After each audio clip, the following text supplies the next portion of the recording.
right, so I'm here with Dana. Dana. Nice to meet you, Dana. Hi, nice to meet you. And how old are you, Dana? Tomorrow's my birthday. I'll be 33. Oh, tomorrow's your birthday? Mm-hmm. Congratulations. Yeah, thanks. Well, not really. Not really too excited. After you turn like 21, it's like not so much fun, right? Yeah. How long have you lived in Vegas for? I moved here in 2005 with my family, and I've been here off and on since then. I went to Reno for a little while to go to college, and then Texas after that, and then I came back in maybe 2012. Gotcha. What did you go to college for? I have my bachelor's degree in psychology, actually, surprisingly enough, yeah. Oh, that's awesome. Yeah. And where are you from originally? Amarillo, Texas. Oh, you're from Texas? Originally, yeah. Did you grow up out there? We moved from Texas to Mississippi when I was in 5th grade, and then Mississippi to here when I was the summer between my freshman and sophomore year of high school. So then I went to Arborview here, and we moved here because my stepdad got a job with Boyd Gaming, which is actually right over there. So. You said Boyd Gaming? Yeah, that's where my dad worked. My stepdad worked. He's retired now, though. Okay. And do you have a lot of family here in Las Vegas? No, actually, once my parents retired, they moved, and I stayed here. So I don't have any family in Vegas now. But they come to visit every once in a while. They come to visit? But for the most part, you're out here alone? I have a boyfriend, and we have 2 cats, and then I have friends, but yeah, other than that, yeah. What's your current living situation? I'm currently homeless. We kind of just move from place to place as we can. Lately it's been raining, so we haven't been really in the tunnels. So we just kind of just move around a lot.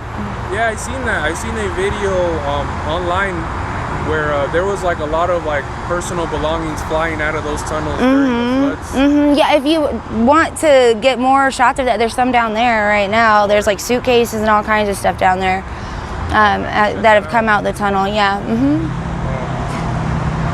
And what do you do to survive out here? Fly a sign. So my sign, the other side says hungry. All right. That's how I met you. It's just right here flying. I usually fly it on the freeway during the day, or just whenever I need some money to eat or whatever like that. So. Do you use any substances? Yeah, unfortunately, yeah. What do you mind telling us? What kind of substances? Well, honestly, like there's not much that I don't really use. I guess my drug of choice would be opiates. Opiates? Yeah. Okay. Have you heard of the little blue pills called fentanyl? Yeah, those are dangerous. I don't do those. Are those out here though? Yeah. You get offered those often? The other day, some guy gave me one when I was flying my sign. Oh wow. But so fentanyl is not an opiate. So with opiates, you get what they call dope sick when you don't do them. It's just withdrawal. Fentanyl will, how do you say? It'll make you feel better if you are on opiates and you do them. It'll take your withdrawal symptoms away. But it's stronger than an opiate, and so eventually, if you keep doing it, you'll get hooked on the fentanyl, and the opiates won't work.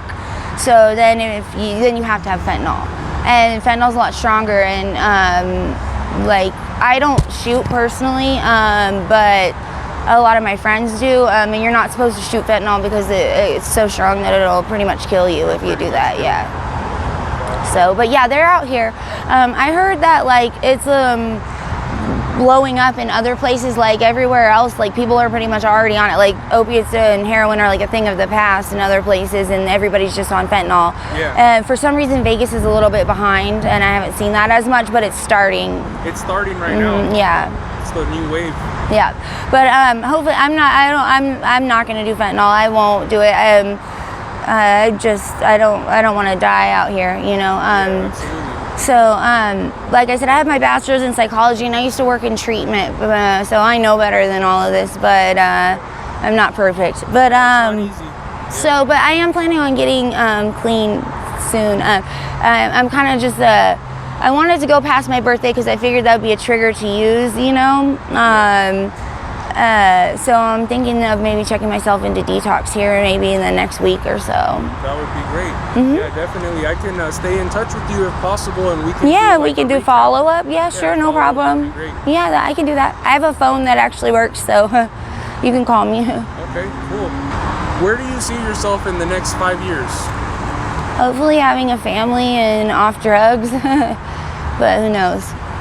You would ideally, would you want to go back to working in that field of recovery? I don't want to work in treatment because it's too much. It's like every day, like it's too much concentration on like don't use. You end up well, I personally ended up using, but I do want to do something with my psychology degree. I wish I had picked something else when I was like graduating high school to get my bachelor's degree in, because I was kind of naive in the fact of I didn't know that, like, you know, you can't just get your bachelor's degree in psychology. You have to go and get your master's or your doctorate or some type of training or certificate afterwards. I was in the middle of doing my internship to become an outpatient counselor, and that's when I started using again. So I quit my job once that happened.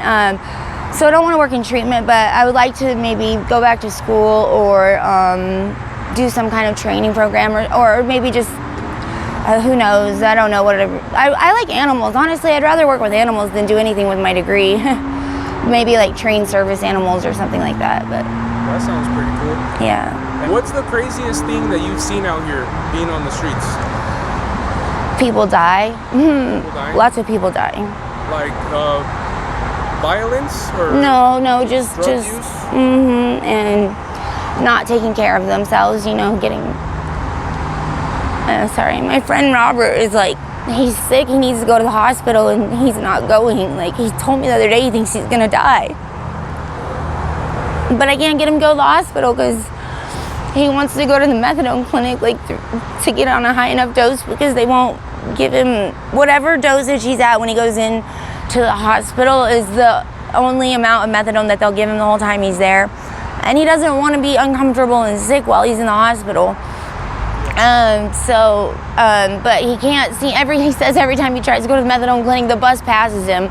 I guess the bus driver the other day pulled over and picked. He's in a wheelchair, so they pulled over and picked the other people out at the bus stop up and didn't pick him up. And for like the third day in a row, they didn't pick him up, and he threw a rock through the window, I guess. But he can't get the methadone clinic for some reason, and he needs to get there so he can get on a high enough dosage so he can go to the hospital. Yes. But yeah, that's the craziest thing I would say I've seen, is just people illogically putting their habits before their health, you know. So. Well, I wish you the best. Thank you. And I do believe in you. I do think that you're gonna make it to treatment. You're a very intelligent person. Thank you. Is it okay if I use this video for my YouTube channel? Yeah, Okay, that's fine. I appreciate it.